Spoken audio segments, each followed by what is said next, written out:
Baltimore Orioles have just beaten Boston.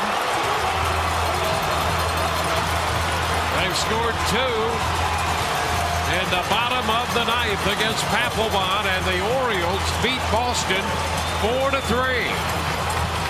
With 2 outs and nobody on. 2-2 and a line shot down the left field line. That ball, it's gone! And the Rays win it! A line drive home run by Evan Longoria. And the Rays storm the field. It's an 8-7 final on Longoria's second home run of the night.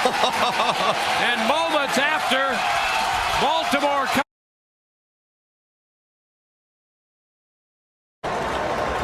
So what do we know right now? The Yankees are playing the Tigers on Friday.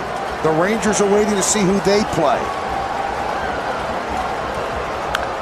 That one's drilled deep to left field. It is a home run! A home run! The Rays are going to the playoffs! A walk-off home run by Evan Longoria, right down the line, right inside the foul pole, and the Rays win 8-7.